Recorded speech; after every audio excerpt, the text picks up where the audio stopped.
southbound in Kentucky. How y'all doing out there? Go ahead and set this up real quick. Live from Kentucky.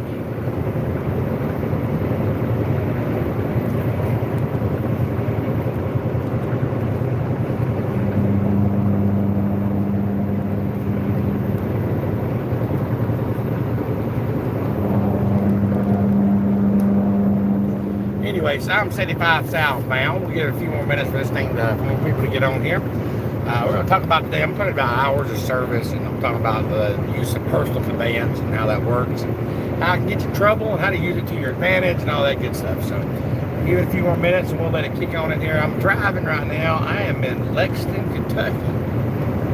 What's up, everybody? Southbound and down. I'm right here at the 75-64 split. So, I'll give it a few minutes. Give it a lot of one more minute. We'll get everybody to get in here, and then this is a live video. If you're watching this later, I'll be doing it live, so it's raw and uncut. I don't get to filter mine like some of the YouTube pros get to do here. I'm just no country boy. I don't have to do all that stuff. Got no ass in it. You come out. Go ahead and turn that camera around so you have to quit staring at me. Making me feel weird. There it is. Boom. Eastbound down, loaded up and truck. We gonna do this.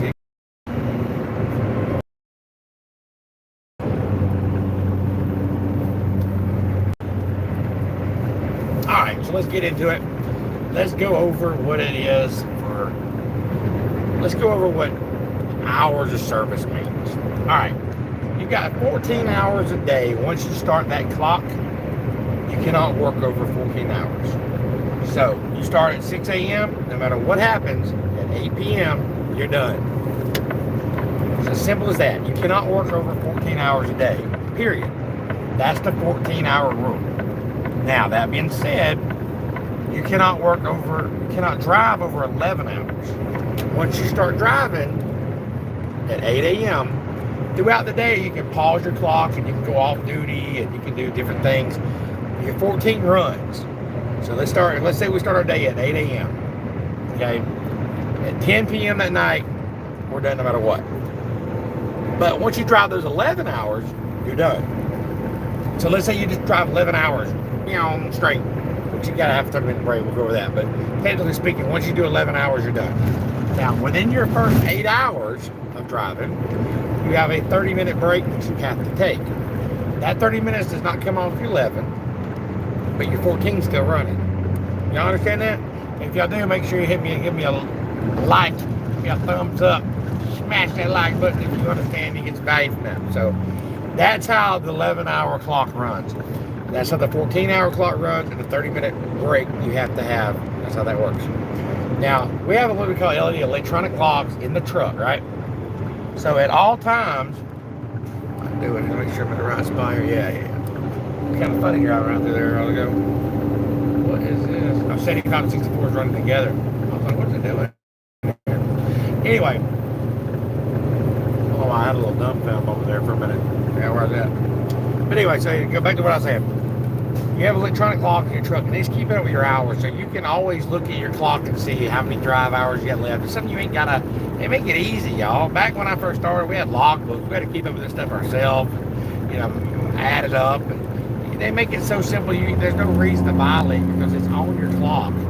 You have a countdown clock in front of you at all times that's telling you, don't drive over 11, don't drive over 14, you have this many hours left for your 30-minute break. So you always see it right in front of you. You don't have to add it up, none of that stuff. It's counting down for you. So they made it pretty simple to do, but make sure that you're abiding by these rules, make sure you're abiding by these laws. If you go over, your safety guy usually will get a call from your safety guide. They get on to you, and 2 or 3 times you go over, you're gonna get in trouble, and then may end up losing your job. But now there is an exception to that, and there's a safe haven rule. And it's just, if you get to your 14 hours and you're out of time, but you can legitimately show that you were in an area that had nowhere to park, you're allowed to go to your first haven, safe haven. So It doesn't mean you're in downtown Atlanta. You're stuck in traffic. You've been there for 3 hours, and all of a sudden you've run out of time.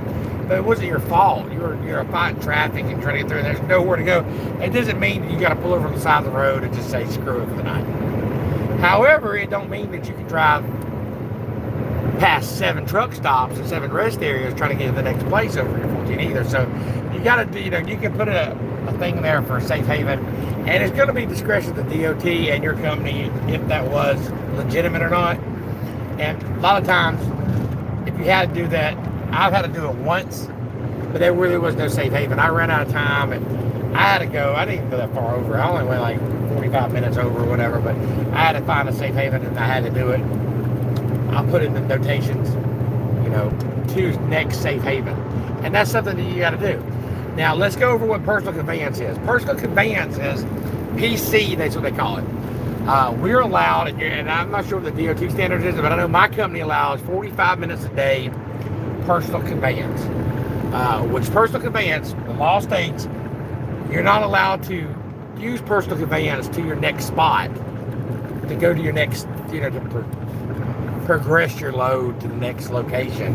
You can't use it for that. It's for personal time. So let's say that you're on your break right now. You got the load with you, and you're sitting there on your lunch break, and you want to go to the mall.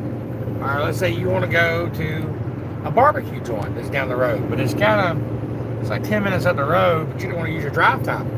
You can personal conveyance to wherever you want to go, to wash your clothes, to do laundry, go see a movie, whatever you want to do. As long as you use that personal conveyance to go back to the same spot you started from, that's what PC is. A lot of people take this time and they'll use it to, they'll kind of cheat the system. Like they'll get to the 30 minutes away from their location, and they're out of hours, but they got a safe spot to stop at. They'll personal convey all the way to their spot, and that's progressing the load, and that can get you in trouble.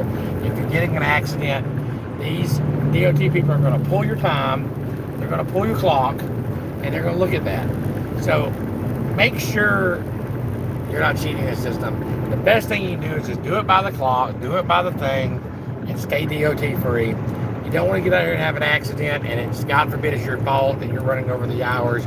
You may get away with it 100 times, but the one time you don't, if you have that accident, you're going to be in a lot of trouble, and you could lose your license or even go to prison for violating hours of service if you hurt somebody.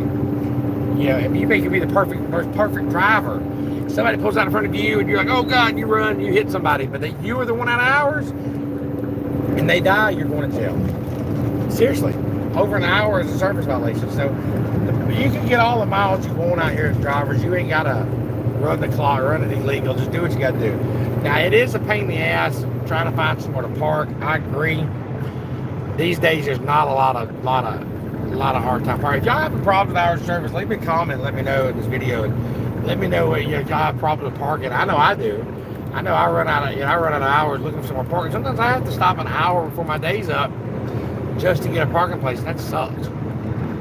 So anyways, if you just joined us, I'm live southbound and down right here in Kentucky, going through Lexington, and we're talking about the hours of service and personal conveyance.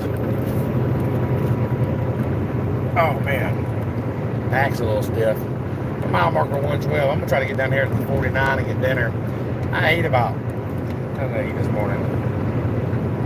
About 6:30 this morning. It's about 4:30. For lunch, I had some pork rinds. I'm gonna get down and give me a go country meal tonight. Give me some of that mashed potato. Yeah, come on. I gotta take my 30-minute break there. Actually, I had a 30-minute break earlier. Your 30-minute break now. That 30-minute break. Let's go back over that. You can use a 30-minute break for on duty if you're getting loaded or unloaded. If you're while you're getting fuel, they allow you to do that too. So. The 30-minute you don't have to wait 8 hours to take your 30-minute break. You just start that 8-hour clock over. You can do it within that. If you're just joining me live, we are southbound and down in Kentucky, headed to Etowah. Make sure you leave me a comment. Let me know where you're watching from. I appreciate y'all joining me on this live trucker thing. It's something I don't do much of them, but When I got a certain subject to talk about, I'll bring up. People are asking me about the hours of service. You are asking me about, the personal conveyance, and that's what I did the video on. If you missed the first half of it, you can always go back and watch that. The first 10 minutes of this video, I talked about the personal conveyance and hours of service and how not to violate that and how it can get you in a lot of trouble. So, hope that brings some value to it. But appreciate y'all joining me along. How's everybody doing out there this Friday afternoon? It's 4:30.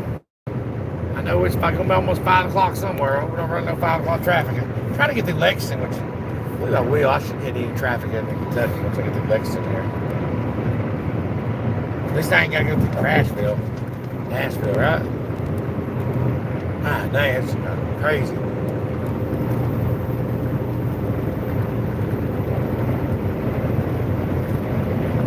Still eating on these pork rinds. I'm not eating on these pork rinds all damn day.